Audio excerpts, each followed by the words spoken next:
Hello and welcome to another edition of Sega Sundays. My name is Justin Towell, aka Cat Gone Crazy. Today we are playing Super Hang-On here from the Mega Games 1 collection on Sega Mega Drive. So this is the PAL version. I've got a little bit of input lag, but it doesn't seem too bad today, which is good, so that bodes well. There we go, look. That's alright. Okay, so new game. And I think I'm just going to play through arcade mode, and we'll see how we can do on... Let's do beginner to start with, because this is the one that most people would know from the arcades. And the Outrider Crisis music, which is music to anyone's ears if you were born in the early 80s or before. So this is a very, very early Sega Mega Drive game. And it goes into slowdown occasionally. It's a bit like Sega Rally 2 for Dreamcast in that... There we go, so if you hold C you can get the turbo boost and nitrous. Yeah, a bit like Sega Rally 2 in that sometimes it runs really nicely, kind of 30 frames a second, and then slows. And I don't know why, there's no rhyme or reason as to what it is making it slow down. Obviously having other bikes on the screen is going to be a problem. But I was reading, as I said in another video, about the Mega Drive being made. This was in Retro Gamer magazine. And they wanted it to have hardware-based scaling and sprite rotation, which of course would have made all these super scaler games like Super Hang-On and Outrun and especially Afterburner would have made it incredible. But they ran out of budget or the fact that it would need a different board, so two different boards, and that would have a problem with yields, you know, from making the chips and everything, so they just decided against it. So instead you've got what's known as pseudo-scaling, where things aren't really scaled at all, they're just drawn at different sizes. And as you get, as you get would-be closer to them, they suddenly get a bit bigger. So if you watch those things on the left, click, click, click, click, like that. So everything's only really got 4 different states of scale. But aside from that, it's a pretty good approximation of the coin-op. You've got the undulation in the road, you've got the different stages, the background's changing. It's very nice. It does run slowly on PAL, of course. In fact, I'll tell you what, after I've done this, I might load it up on my Analogue Pocket and we can see what it's like at NTSC speeds. That's a good idea. Because this is rather sedate. There is, of course, a sort of original mode rather than the arcade conversion that you're seeing here, where you can upgrade your bike, but the default bike is so slow to turn. I showed my dad back when I borrowed this from a friend back in 93, and he couldn't believe it. I said, look, can I press right? And after about 2 seconds the bike actually started to move right, and he was like, that's no good, is it?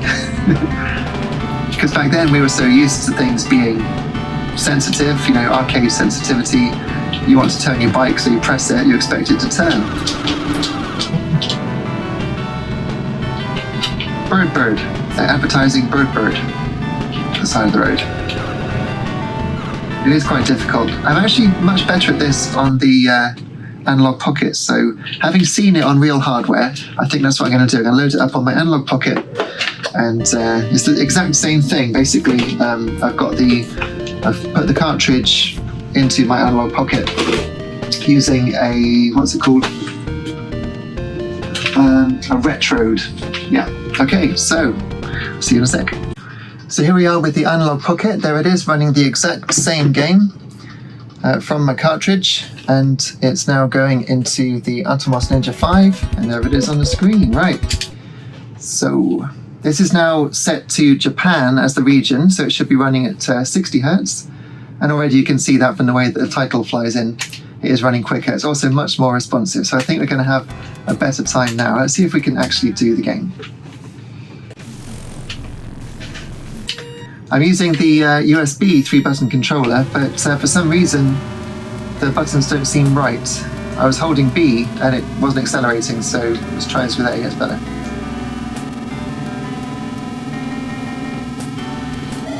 Okay, so B is the turbo boost button now.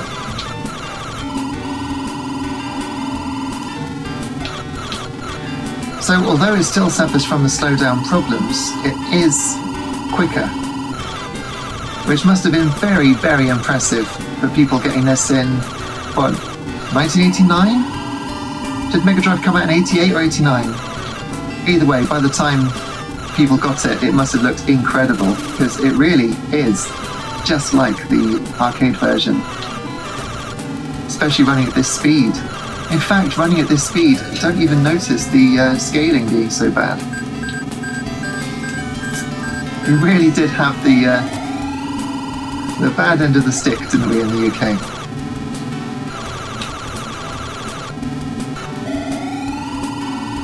Yeah, it's cool. Classic Sega iconography with the bike. The enemy sprites, or rival sprites, look really good as well. Easily as good as what you're riding on. In fact, it basically is what you're riding on, isn't it? And so Sega started converting all of their big arcade hits to the Mega Drive. In instances where they couldn't really do it, they sort of decided it was a sequel, called it a sequel like Space Harrier 2. It was basically the home conversion of Space Harrier, but they changed it a little bit because it's not quite as good. They also had great versions of Outrun. I used to have Outrun on Mega Drive. I had to make rent a few years ago and I sold about 40% of my entire collection, and Outrun sadly was one of the casualties because I mistakenly thought at the time, you know, I've got the Switch version, I've got the 3DS version, I've got the Sega Saturn version, why would I need the Mega Drive version? And here I am wanting the Mega Drive version. Never mind. Anyway, we are getting about halfway through this arcade level. And the next checkpoint will be halfway through, so I think we might be able to do this, you and I.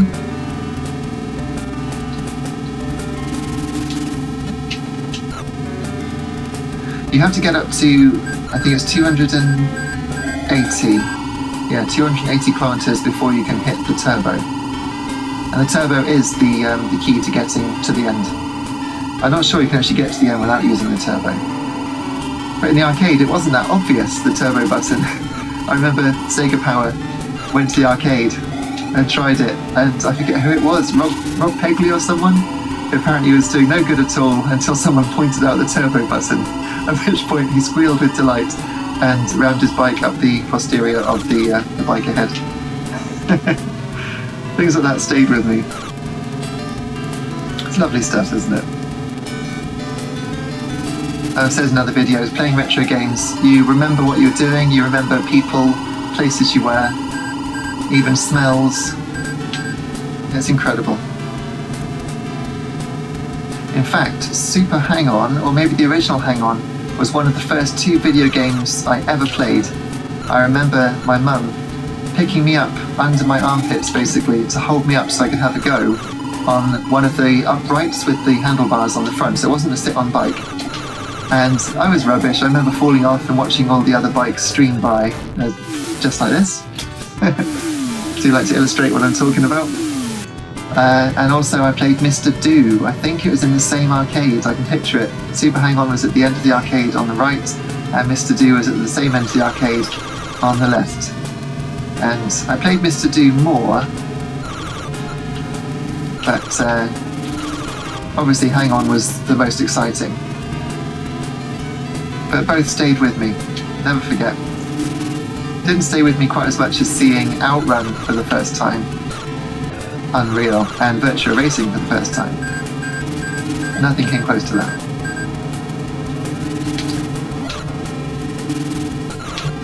Okay, we're on the last bit of the game, this short beginner course. You see the sort of track graphic in the top left. It shows how far through it you are. When you're doing it on Expert, it goes all the way to the side of the screen, so it's a long game. Quite low resolution road now I look at it, actually, especially in the distance. Is that it? No. We've got 26 seconds though, so I think it's safe to say that we're there. It's never safe, is it, on this kind of game? Eesh.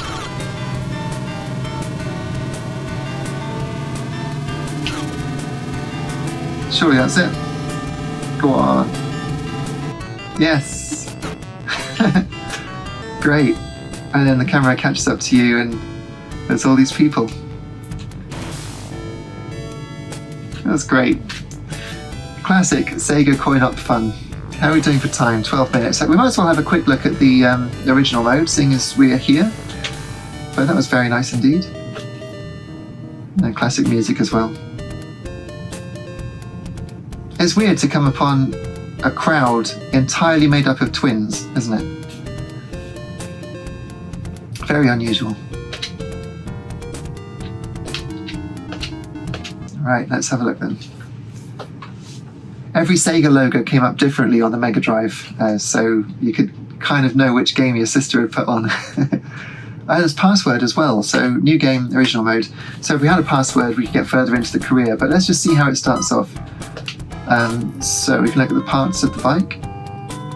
And that music, isn't it the same music from Fantasy Zone? The shop? And because I'm playing it on the Japanese, that's amazing. So the ROM knows which region I'm in, and so it's got Japanese text. So that's Dorai. I'm not very good at Japanese, especially when it's low resolution, but it's definitely top with that. So it's Do, Ra, Dorai. That's sure that's Mu. Break. I don't know. And the muffler.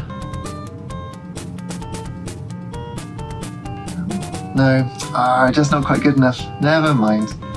But they all do say the same thing. Here, on the right-hand side, I mean. So, what have we got? We haven't got any money to spend anyway, so it doesn't matter. Mechanic.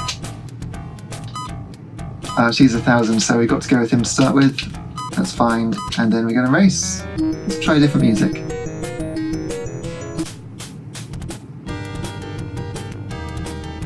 Nice, winning run, okay.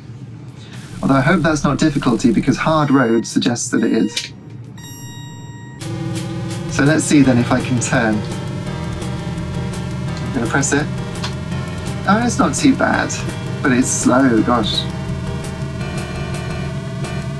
That is incredibly slow. But at 60 Hertz, the movement of the trees is noticeably smoother than on PAL. So actually it's still quite nice to just drive along through these graphics. But on PAL version, 17.5% slower, you get to that first corner and know you're going to fall off, and there's nothing you could do about it as it played out in literal slow motion.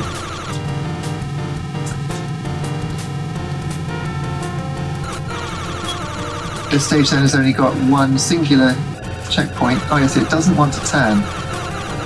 So hopefully there won't be any scenery coming up. Yeah, still on the bike. I like the background, that's very nice, very pixel arty, very low resolution. And I don't think actually any parallax scrolling in the background. Let's have a look. Doesn't look like it. Hard to tell when you can't see. No, there's not. It's just one single flat backdrop graphic, but that's alright. Nothing like Road Rash with its multi-layered parallax.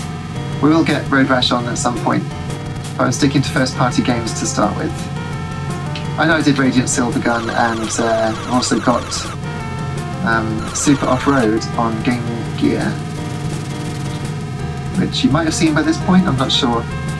I'm doing a few in advance and shuffling them around.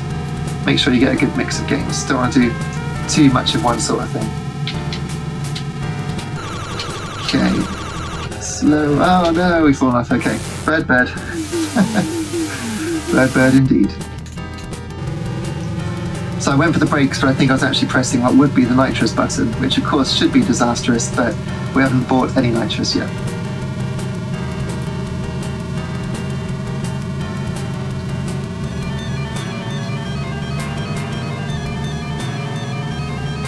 So the sound is pretty good. I mean, Mega Drive does have a lot of criticism for its sound chip. People saying that it's nowhere near as good as the Super Nintendo. That is true, but at the same time, there's so much charm to it. Some people even don't like the noise that a Game Gear makes, but I have no idea what they're talking about. That is heaven to my ears, Game Gear.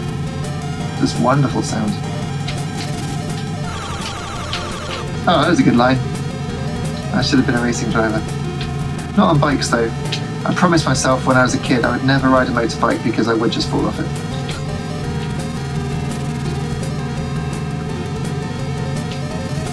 I think sometimes it's good to just accept you would fall off the bike and not get on one. Right, so once you're off the track, it's very difficult to get back on. The bike doesn't want to turn, there's no grip.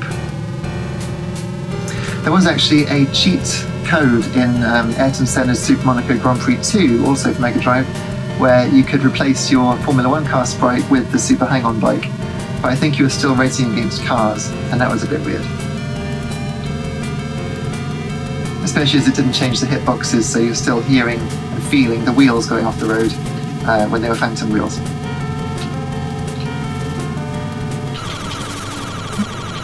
So it feels reasonably nice to control. It's very difficult, it's not very responsive, but it's not as bad as I remember it, probably because it's not the PAL version. But isn't that weird that the Analogue Pocket knows that it's Japanese and then changes the text of the game? Because there's literally the cartridge. That's a UK cartridge, still with the Japanese text in it if you're using a Japanese Mega Drive. Incredible. Oh, I was trying to just shave a little bit off the corner.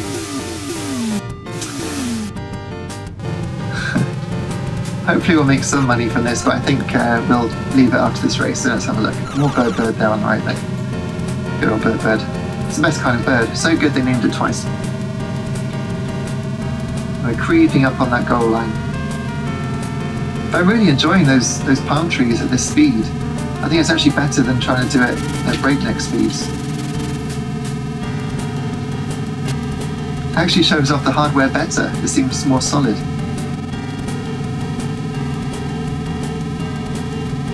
And now the goal, surely. There we are. There. So we got 1,200. So we could get a new mechanic or we could get some parts. So I think let's just see if we can upgrade the parts and see what that's like. The frame or the engine. Well, let's do the engine. Okay.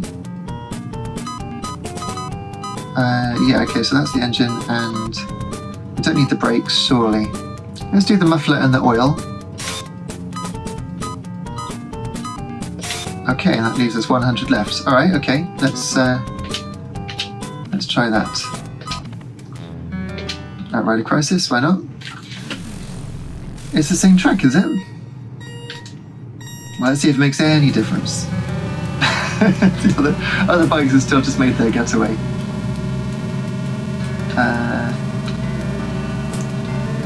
Let's see. Yes, it is actually a little faster. So that's good. I'm sure if you rewound the video, you'd see exactly how much faster. But yeah, it's starting to get more like the arcade mode. Very good. So that's Sega adding value to a coin-op for the home version, as they did so well with other games like Sega Rally 2. The House of the Dead has got a really good original mode as well, and that's me off the track. So, as I fall off, yeah, there we go. Let's leave that one there. Thank you so much for watching. That was Super Hang-On for the Sega Mega Drive, and I hope you enjoyed it. Let me know in the comments. Please hit like and subscribe, and check out the playlist for more Sega Sundays, or check back every Sunday from 8 AM UK time. See you again soon. Take care until next time. Cheers.